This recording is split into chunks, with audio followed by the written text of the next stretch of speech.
I'm John Jerser, resident Dungeon Master, welcoming you to Soliton D&D, home of Chronicles of Nildorin and Stories from Teristria.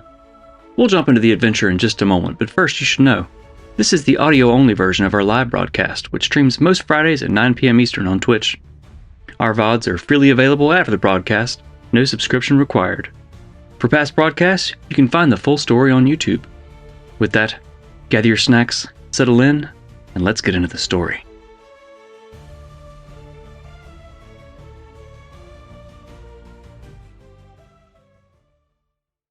Last we left the Nildorin. After some shopping, a full shopping session, Nemiea thought it would be wise to get some fancier clothes for dinner with her family that you guys were expected to be at in a few hours. The wind blowing from the Pinnacle Sound had turned cold throughout the day, and it seems Dante's health with it, coughing, sniffling as the cold takes hold. Dante troops along with the others to a small shop called the Spool and Thread, meeting a lovely woman named Marybelle. The group leaves, decked out in finery. You spend some time there. I think, what you guys get? Harding got a thing with a shoulder cape. The cape? Like a shoulder cape, like the Assassin's Creed, like little half shoulder cape thing. Yeah. Lots of gold on it. Owned by our wonderful mole. Nim left with a hair sword. A hair sword, yeah. So, decked out in your finery, you set out for the Nightshade estate. Arriving a little early, Nim, naturally, leads you to her library.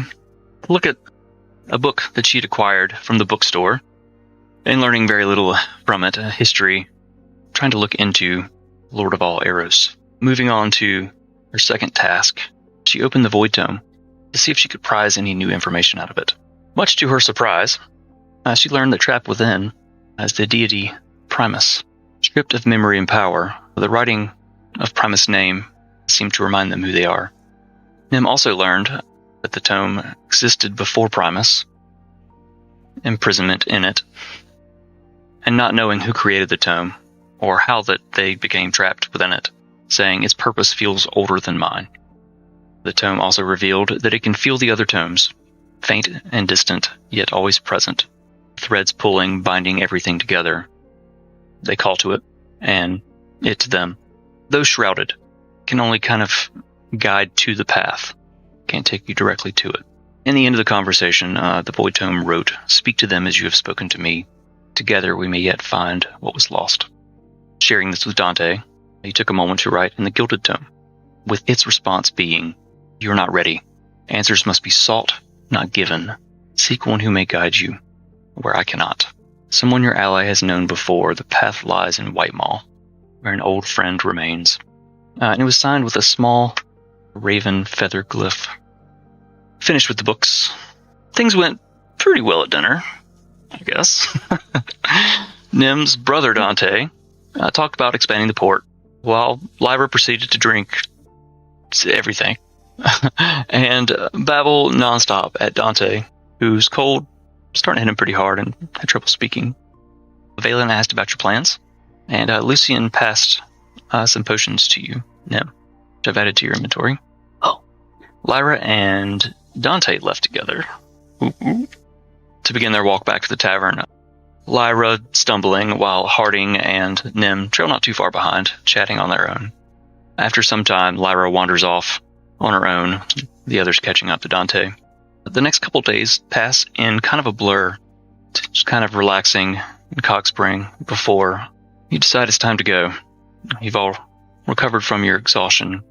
You walk through the gates and down the road and out of sight into the forest. Nim pulls the Void Tome from her extra pocket and casts the teleportation ritual, bamfing the Nildorin. Across Teristria, the swirling energy fades. You see the sun is low on the horizon, long shadows thrown across the snow. The wind is biting. The snow falls in big fluffy flakes. Besides the wind, it's quiet. What would you like to do? First order of business is Nim realized that she did not dress for the cold, and we'll say muckiness, and change into kind of Nordic inspired winter clothing, dressed with like a fur collar and like a belt, and it kind of has like a layered jacket over it, and leggings and knee-high boots, gloves as well. And then I would like to have a look around. That's a real perception check. Kind of see the state of everything. Anyone who wants to look around, roll a perception check for me. Damn. It's a That'll be a 14. 19. Holy shit. 18. 13. I mean 14. I can math. Okay, so it's a decent average. Looking around, you're standing in Nem, which you recognize, having been here before a few months ago, a crossroads in the center or kind of entrance of this town in a way. Behind you is a road off into the wilderness that you know. That's the way that you came from when you vamped here the very first time you ever did. Before you, rising up on a hill, is a fort of sorts, made of cut logs, shaved to points, probably 12 feet tall, big kind of square thing on a hill. Off to your right, you see a road.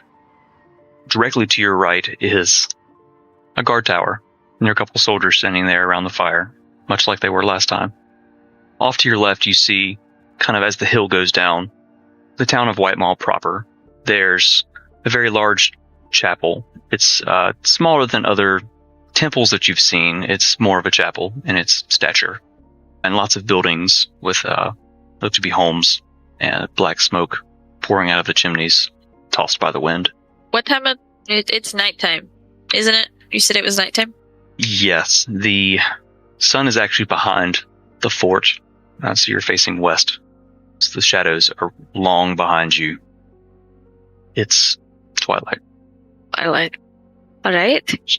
I'm going to hold an elbow out to either side of me, to Harding and to Dante, and say, we're going to have to stick close for this one. Sounds fair to me. It's fucking cold. You two are cold? It's nice out here. Some of us aren't blessed with cloaks that can poof into anything we want and, well, whatever you're wearing. Some of us are still not used to being scaly and purple. We'll get you some more warmer clothes, and I will lead the way to the guards. Okay, so they're off behind you. I will try to recall my way back to the Frostbloom Tavern. It's just off to your left, and you remember this. As you are walking slowly down the snowy, somewhat muddy from not a whole lot of foot traffic, but some. As you walk down the hill, the fort beside you kind of gets higher as you go lower, and you see against the rocky cliff face the bulletin board that you looked at once before. Continuing on, you see the statue of the founder of Whitemaw, Archibald. Does it look clean? It does. Actually, no. Walk up to it. If you're going to walk up to it, investigate. Roll investigation. I'll walk up. Oh, boy. Investigate. Bultarin. Ooh. Investigation. That is going to be a 15. A 15. Okay. So looking at it, there's snow gathered on it. A stack kind of slowly piling up on the top of his head. 7 or so feet up. Looking at it closely, you don't see any of the black ooze that was coming out of it the last time you were here. Generally, you don't feel, kind of looking at the statue and investigating it, you don't feel that kind of malevolence that you felt the last time you were here either. Okay. Nim's going to say as she does this, hello Archibald, hope you're doing well. The statue doesn't respond. I know. It's kind of shivering. And she will continue towards the tavern. Or I will continue towards the tavern. You kind of glance beyond the statue as you walk away towards the tavern and at the chapel as the sun drops behind the horizon completely. As I look at the chapel, I'm going to touch the pen, the Jacoroboros, Yes. and whisper, because I don't know if he has access to it or not, and I'm going to say, Francis? There's no response. Alright. I will continue towards the Frostbloom Tavern. That's not too far off. That's another, not even a minute. The first or second row of buildings, and it's probably the largest building around. you walk up to a familiar door and enter. You walk into the Frostbloom Tavern and Inn. How does it look compared to the last time we were here? Does it look to be in better condition? Or about the same? About the same. Oh, boy. Okay. All right. As you walk in, through the doors, the wind behind you blows snow across the floor, sparking a memory of the last time we were here of many drunk people screaming at you to hurry up and close the door, letting the stank out. But it seems, even with the sun just going down, there's not really anyone in here. Looking around, directly in front of you is a big L-shaped bar with a wall behind it, with a big elk's head mounted and shelves below it with casks and cups. Off to the right are many round tables, some of which you've sat at before. There is a fire roaring in the hearth. On the wall to your right, off to your left is a hallway, which you know leads off to stairs to take you up to the rooms in the inn. There's one guy asleep at the table to your right in the corner, leaning on it, and there's a bartender already just kind of nodding off as it's slow. Does the bartender look familiar? I'm gonna say no. I'm going to walk up to the bar, tap on it gently. Hello. Hello. Excuse me. My manners. Welcome to the Frostbloom Tavern and Inn. My name is Dane. How can I help you? Hello, Dane. I am Nemiea. Can I get 3 ales, please? Sorry. Yes. And he turns around and he's got his back to you as he's doing the thing. What are you guys doing? Just kind of standing there, T-posing. Hi, my name is Dante.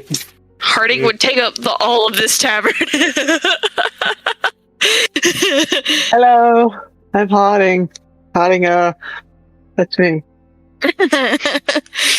He just kind of looks over his shoulder at you. Cool. So he fills the mugs up, one after the other, and turns around and slides them to you. Why are you in Whitemaw? I'm here. And then will catch herself. And she'll clear her throat.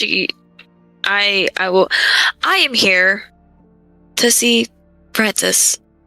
Oh, what they call him? It's the priest, I guess. Oh, he's a priest now. The guy, he runs the chapel, right? I don't go. That's not my job. So, kind of looking at Dane, you kind of realize that he's got this kind of rough, scraggly looking beard. But in talking to him, you realize he's young. He's maybe 17, kind of a kid. Okay. And she's not exactly hiding it from Harding and Dante, but whenever Nim's trying to speak, she's catching herself, trying to mask her accent a little bit. Where's your accent? Because Francis didn't know. Tell me, Dane, who owns the tavern now? Shoot. I started 3 days ago. Uh-huh. What's his name? Shit. He kind of stops for a second. I'm not sure. Don't tell anyone, I'm not sure, but I think the Baron owns this now. Oh, the Baron. What's your name again? Alright, call me Nim. Cool, I already forgot. Good talk. Flip 2 gold to him. Catches some in a little thing below the counter. So you've got ales and you're in a tavern. Which darn? If it's all the same to you, I'm gonna go drink this ale and sit by the fire. Yes. Harding's just gonna straight up pound her tankard. Whoa. Jeez, from doors to tables to tankards now? Good God. Just throat getting that. Oh, Jesus. Yes. Just heard my way downstairs. Ugh. Brother, what is that? It's gonna be a good night. Nim's gonna look to Dane. Has there been any other visitors to town besides us recently? Well, till about 3 days ago, I spent most of my time in the woods, cutting down trees. So I wouldn't really. Good talk. All right, doing a good job, man. All right, Nim's gonna grab the tankard and kind of do the awkward, I'm gonna start walking back, like pointing towards a table in the corner. Ooh, we've had a tankard get it. Now we're getting a table. Hold up now. Sit down, kind of. All right. He's a bright one, ain't he, Nim? Yeah, he was not here the last time I was here. Apparently he's not here now, darling. Fair enough. He was more lost than me, and that's saying something. I agree. Are all the people around here like this? No, not usually. I was gonna try to buy us a room here, but the last time we stayed, it was kind of awful. So we might just make our way to the chapel after this drink. By the way, I remember the ale being kind of meh last time. Is it just as meh? Do you want me to roll a d20 for it? Let's see how good it is. I'm thinking. Just roll a d20. See what the total is. Let's go with survival check. A survival? Oh boy. Oh boy. Rolled a 10 plus 1, 11. But solid 10 on the 10th. Ooh, hallowed with a solid 10. That's 2 tonight. Ooh. Very nice. Same. So yeah, the beer ale it seems a little watered down. As good as I remember. Yeah, it's not great. Oh. It's like a right. quadruple ultralight.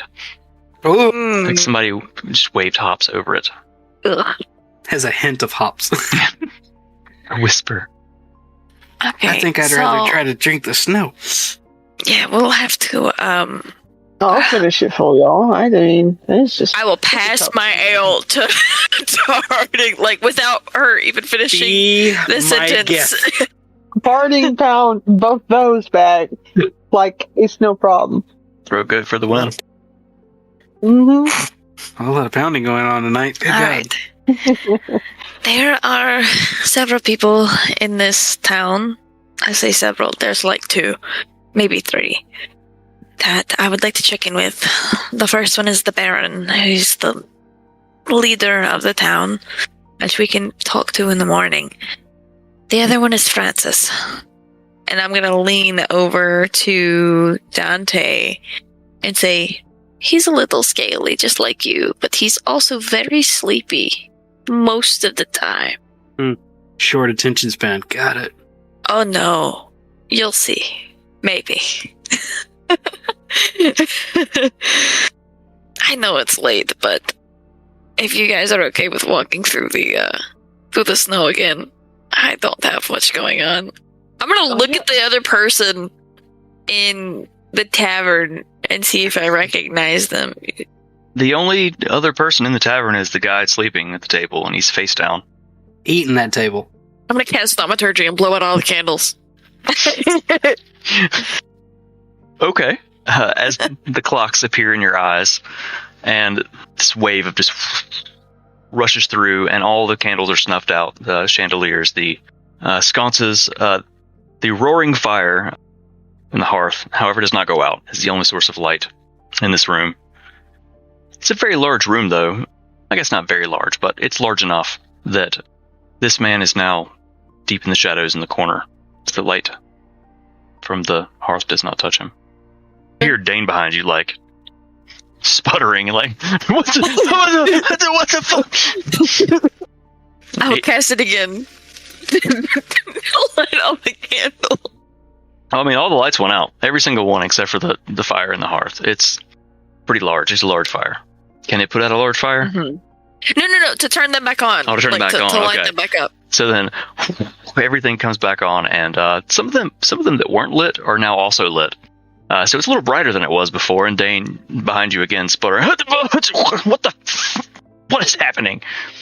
He's not smart enough to put it together. Nope, that's a natural one.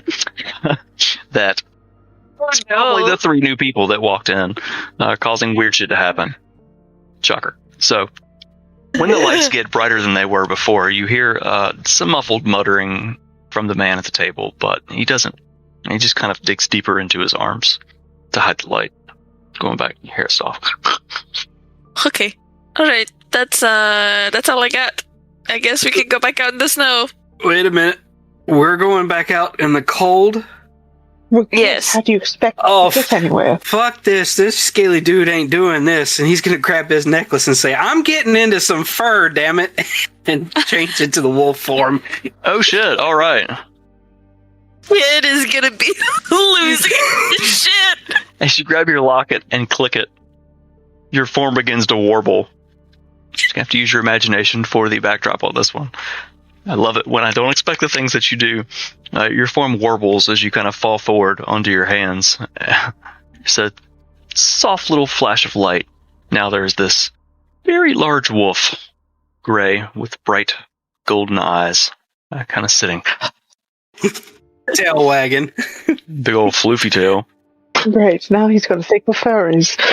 No. Just that one. Gonna go like tilt my head a little bit, like, really? At least I'm he's gonna- moisturized now. I'm gonna reach over and try to scratch behind Dante's ear. This is Good. between y'all. Does he- That's between y'all. I'm just gonna kind of like lean in a little bit and then like shudder, like, what the fuck? Why am I starting to like that? No. Back leg.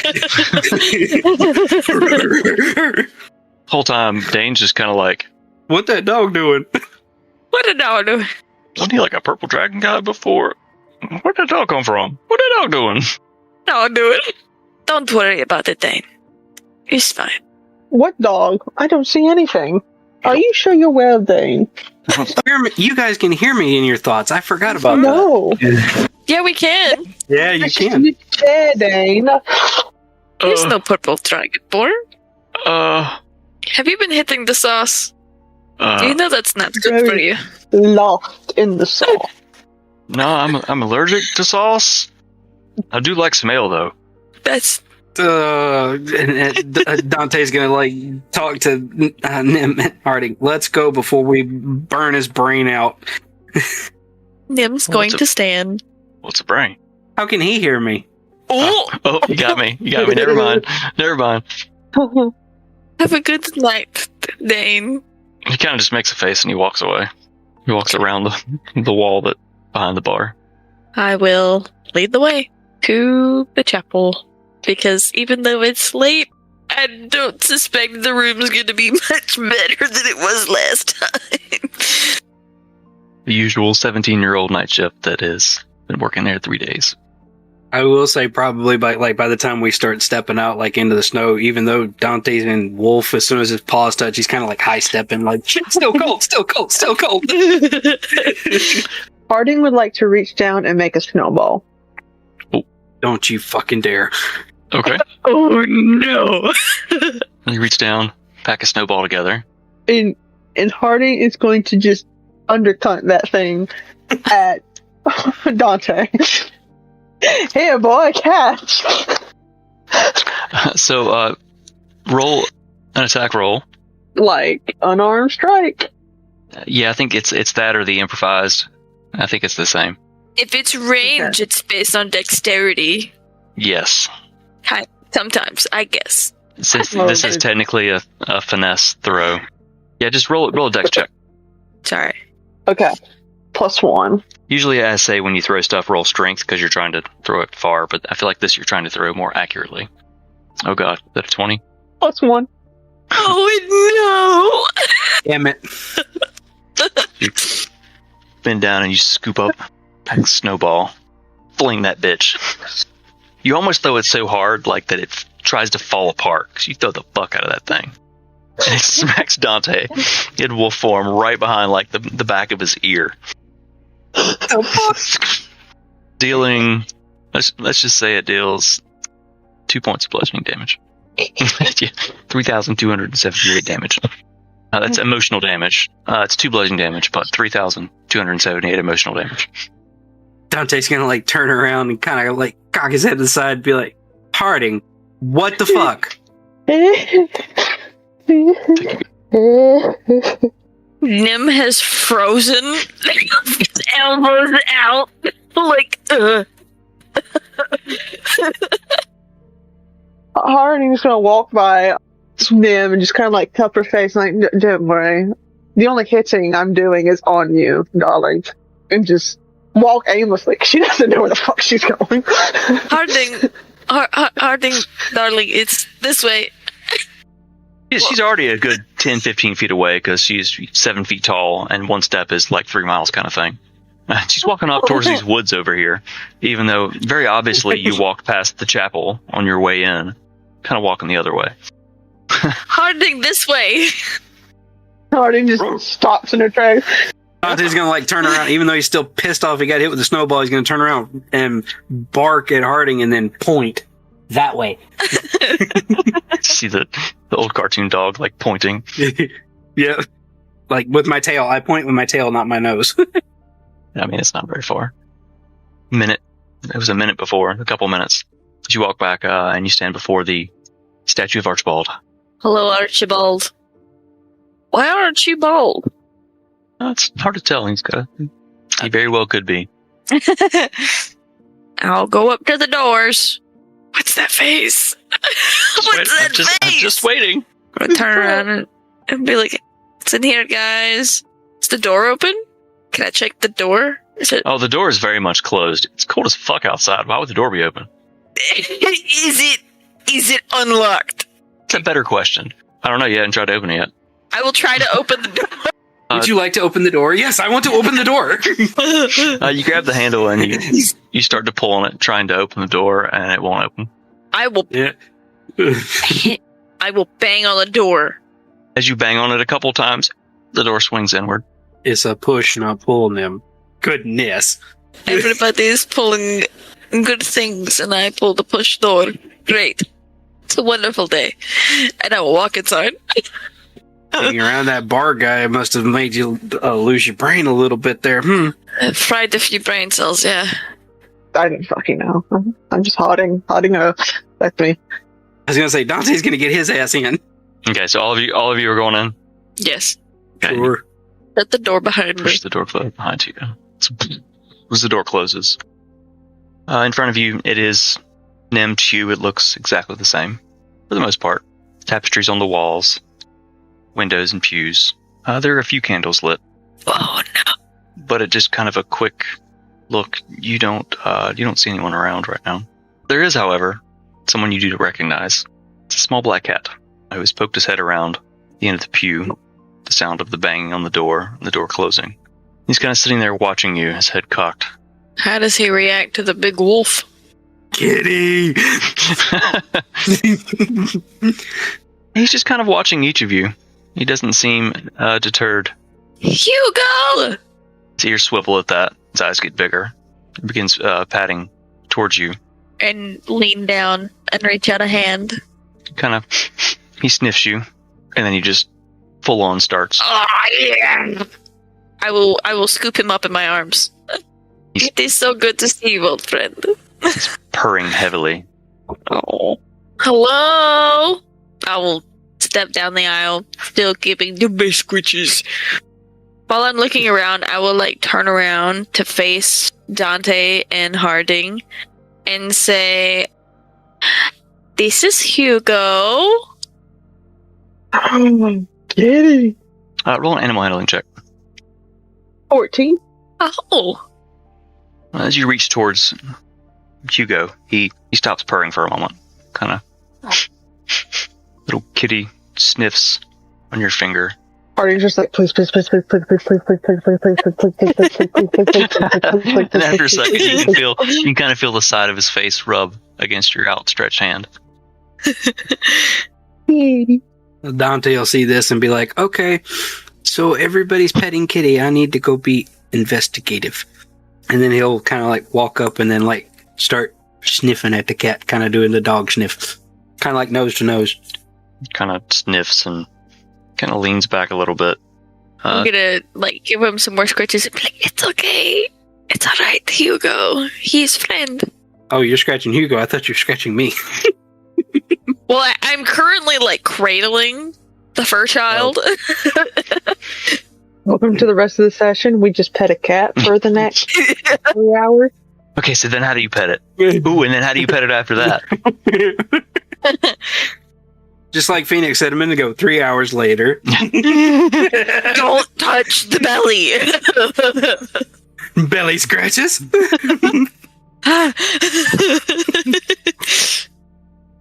The Harding and Nem are sitting there, collectively rubbing Kitty. Dante, you tried, but the fact that you are a fucking huge wolf. What are you doing? What are you doing?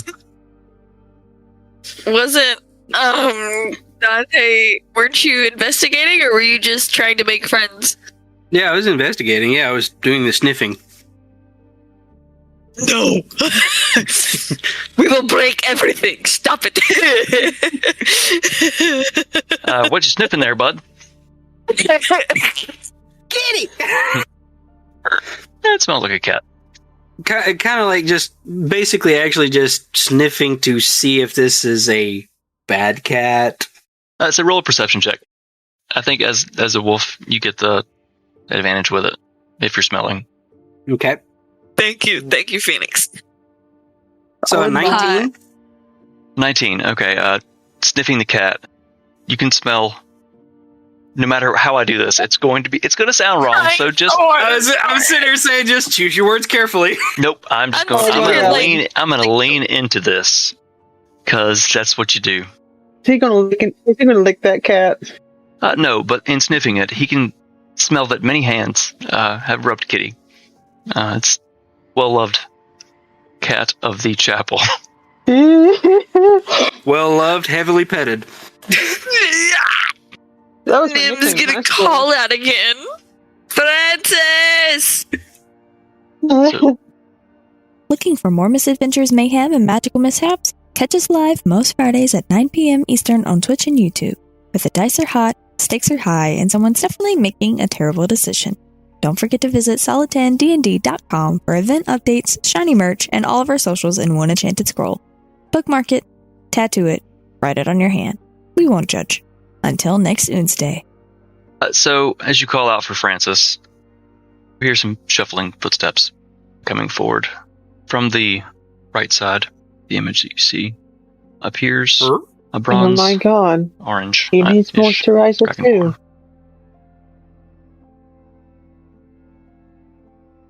He blinks several times as he kind of looks between each of you. It's late? Wait, no. He kind of looks down at Hugo, looks up at you, and that it has. Nim, it's been a while. Welcome back to Whitemaw, I guess. Is it any better than last time? It's still cold. It doesn't feel as dark. That's true. I guess. I mean, it's nighttime. It's late, so it's dark. But I think I understand what you're this saying. is Dante. What's with the big wolf? So he put on. Can like wag my ear as a wave. Hello. It's a spell. It's best I can explain. And then I will point to Harding and. Hi. I'm Harding. Harding. That's me.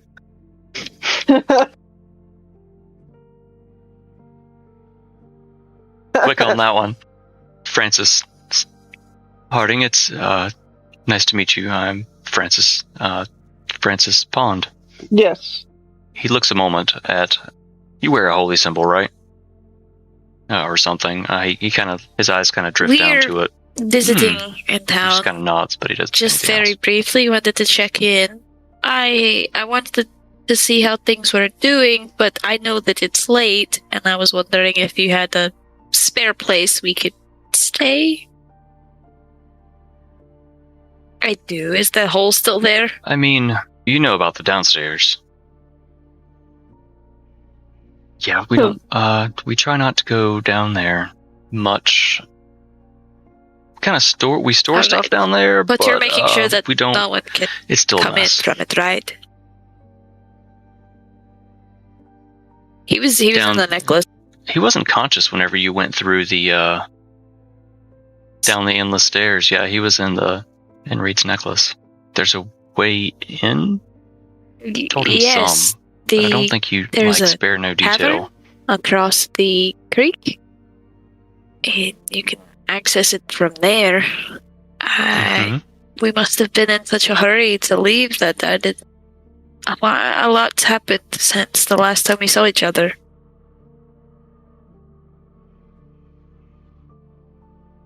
I would say so. I Never expected to be here in charge of a chapel. I guess life is like that sometimes. So I'm gonna need you to show me where the way in, but it doesn't have to be tonight. I can do that in the morning if you'd like. You see him almost fall asleep. We've got digs. Don't worry about it.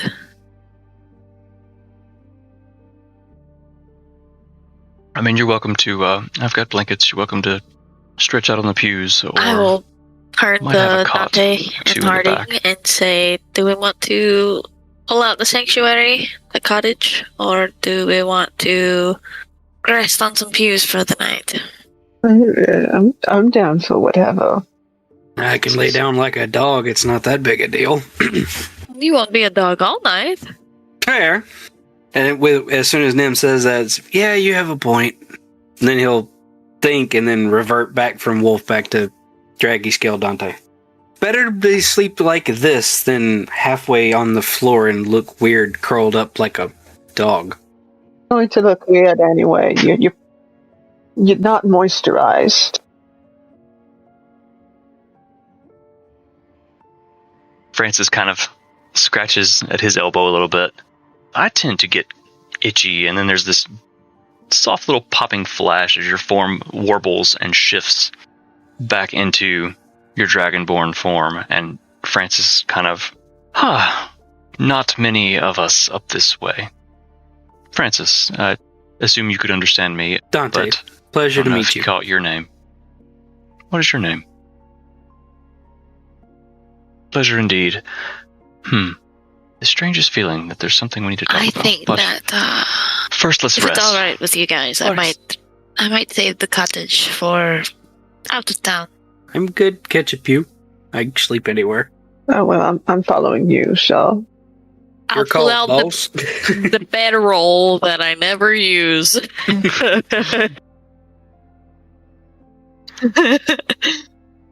You've lugged that thing around. The whole campaign. The whole campaign. Probably.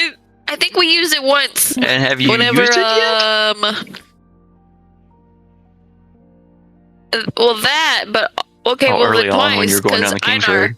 And the village, because we were outside.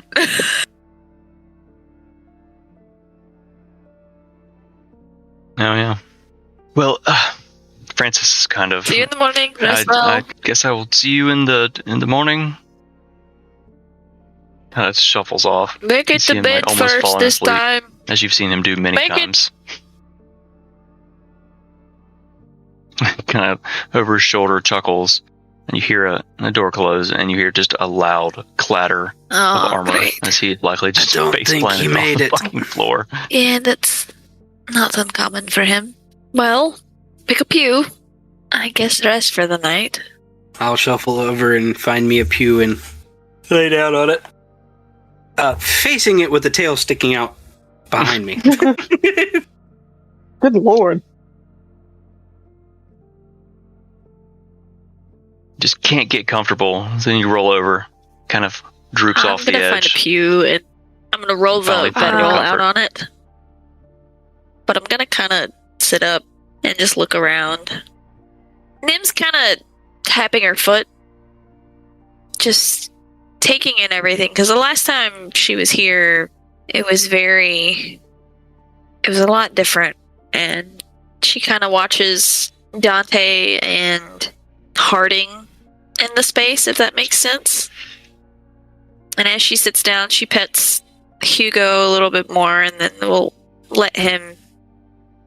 If he decides to chill, she chills for a little bit. But if he wants to go away, like if he wants to run away, as cats so normally do. It's weird to be back. He kind of curls up. Did he seem to be doing better than the last time I saw him? Like, because whenever we pulled him out, he was very skinny, better in what way? And very weak.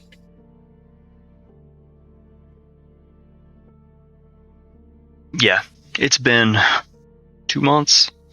Because, I mean, the first arc of the campaign was barely a week, and Whitemaw was second arc. Yeah, it's been a couple months. at least. So he's looking better, kind of more filled out. He's still, granted, it's I'm glad nighttime, that, so it's kind of hard to tell with his sleeping thing. The cold, all right, Harding. Oh well, yes. It's cold back home. It's just I'm a big woman. There's a lot of heat here. Do you guys have any questions? I know that I've kind of just bombarded you with, "Hi, this is Whitemaw." Goodness. I'll be able to talk in a moment, I promise. Was it always like this when you were here before? All doom and gloomy? It was actually worse, to be honest with you. I'm not sure if...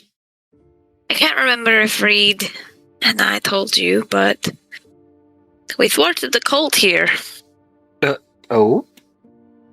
Children were going missing, and we fought a beholder here. Oh my God. It was, and I'm gonna look to Harding and say, it was the beholder that killed the Gleeman's party so long ago. Mention something about that. Francis and I met in Balan whenever I first started my journey. He and myself and Taran traveled here. Though I do have to mention, and he's kind of narcoleptic. He likes to take naps randomly, but he Sleepy dragon, got it. very sleepy dragonborn. He was in a necklace for a long time because he was asleep for so long. It's a long story, but he stayed there for a while so that he could travel with us and be kept safe. And when we got here, the town was a lot darker. That statue, Archibald, that I say hello to, and he used to leak ooze. Party kind of shudders, like Ugh. that wall in hell adjacent. Actually, yeah, kind of. This is where Reed was kidnapped. Oh, Oh. that's why the little one was so angry. She was angry before. You know, Nem, he's gonna, like, as he's laying on the pew because he's facing it, he's gonna put up one hand, and he's gonna point towards him. I've never said it before, and not to take anything away from Harding, because as much as I have so much fun with her, now she's got my name right, I still haven't forgiven her about the snowball, but you and Reed went through a lot together before I, for one, met you. I mean, we did just go through hell adjacent, but God, you guys went through hell by yourselves. I did. There's a lot of time for us to... We grew as... For lack of a better term, we grew as a team together. Out of everyone that I traveled with, Reed was here the longest. Francis was there, but he wasn't present, if that makes sense. Wasn't awake. Yeah. He took his oath in Balan, and then he napped the rest of the time. Come a long way.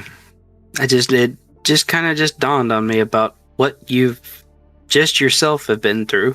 It was... Do you remember the story where I told you where we almost lit a store on fire? Oh, What was yeah, here? I remember. It was here, and the Gleeman was drunk. So drunk. I think I remember that when you told me that, because if I remember right, at the same time, that was when Reed was still with us, right? You had said that and, like, got that big smile on her face. I know you've probably been through a lot, too, because you've been, through things way before we met you, but I'm just fascinated by what both of you have been through. I mean, this is the most exciting thing that's happened to me. Before then, I had nothing. You had your uncle, right? For a little while, yeah. No one's ever really gone. Well, I mean, the bar guy's brain's gone, so... Well, that's different. I'm gonna lean over to Harding, eyeing the bear tattoo on her neck, and say, "There was a werebear here." A werebear? There's a thing? He's not here. At least I don't believe he's here. But we found him here. I guess I could ask. I'll ask.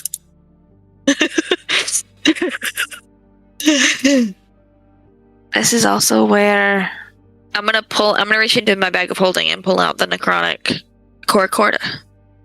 This is where I got this.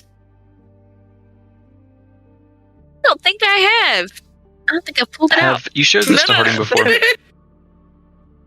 She had whipped it out before. No, what's a minute now? About time. I'm sorry. We're in the middle of church. We were heavily petting a cat earlier. Come on. There's that Hosier song after all, so. Wait, just one moment. History. Harding, roll a history check for me. God, this is not going to be great. Intelligence base. I lied. I got a 17. As Nim says, as she whips it out and says, "That's where I got this." This big, purple, glowing stone. Gemstone, I guess, is the better. Harding, you've seen this before. It was embedded in a staff. You saw it at the Ordo. Been a long time. Somehow, your memory's not usually great. The gears are turning you remember in seeing Harding's head. Because it was so different from the rest. What? I saw that before. At the Ordo. Did Uncle Gleeman do that? He did. In the caverns, actually. Oh, there's gonna be so many stairs. Oh, no. But, yes. The Gleeman did give this to me. Hey, Dante? Mm-hmm. What is your tome doing? He's going to reach into his pocket. I have no idea. And pull it out and look at it. Pull out the tome to look at it. Whip it out. And pull it out and look at it.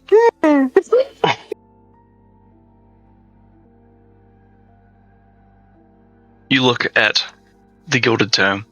On the cover, the compass flares to life. From across the room, on the other pews or whatever, you can kind of see this sheen of light coming from around his head as it's in his face. He's looking at it, and the compass needle is spinning. It's brighter than it was in Cogspring. The needle stops, and it's pointing at you. Then it spins off the other way and stops. Well, that's interesting. Kind of pulses this bright golden light. It was before doing fading. the same thing again. The spinning point at me and spinning the other way, but luck was that light much brighter than before. Odd. Very odd. I think that, we definitely need to have a conversation with Francis in the morning. I know we're in a church, but, I'll take first watch. Oh, okay. I won't argue with you. Yes, ma'am. Gonna, hunker down a little bit, be like, she basically just told us to go to sleep. Don't want to talk to us no more. Jeez. Hugo is just out there.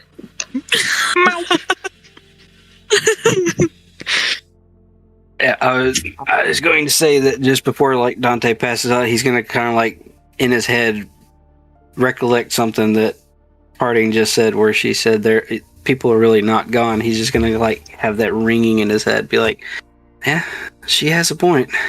People really aren't gone. Sure miss my uncle. And he's gonna think to himself and just kind of shake his head and in his head go, fuck, I misread. And then just fall asleep. Damn. Harding did not select a pew, but she's going to take her bedroll and roll it out and lay it next to Nim's pew and settle down, stretch out, and be like, you warm enough up there and you could borrow my coat. That's up to you, Harding. Say less. She sits up and she shrugs it off and drapes it over her. Tuck, tuck, tuck. Nim is still she's sitting crisscross applesauce in the pew. Yeah, with Hugo curled up. And she's probably about to take out the tome and just ponder everything that has happened since Cogspring and hell adjacent, and finding out that it was Primus. Yeah. Okay. You're just kind of holding it. That's it. Okay. So Dante, you've passed out. Harding, you're on the floor. It's your bedroll. Yeah. I kind of feel like you probably just got a standard bedroll. So like, I feel like most bedrolls, in my head, I'm picturing a sleeping bag, and you kind of, you get your full body in it. To you, it's like comes up to your waist. It's like the Mario. It's like a sack race kind of thing. You barely get in it. So you're kind of just on the floor. I guess you're going to sleep too. Nem, you sit up for a few hours holding the tome, thinking about stuff and things. Hugo gets up at some point, hops down, and lands on Harding while she's sleeping. Biscuits. Needs there for a second, kind of on her, So and hops off and is kind of Harding trots away. like in the floor Time of the passes, aisle, nothing. or is it like in between the next pew?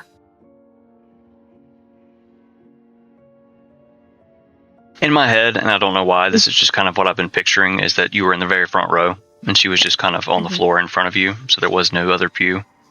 Consider it a larger space between the first pew and the steps or the altar or Nim's whatever. gonna, after several hours of The pulpit. pondering the tome, she might write in it and just be like, Primus has the name revealing. Do you remember more than your name now? The words come back slowly, as if they're thinking deliberately about each word as they're written. I know I will fragments say, of memories, but does nothing I can Mistra piece mean together yet. anything to you? If I asked that or not, I don't think I did. Mm-mm.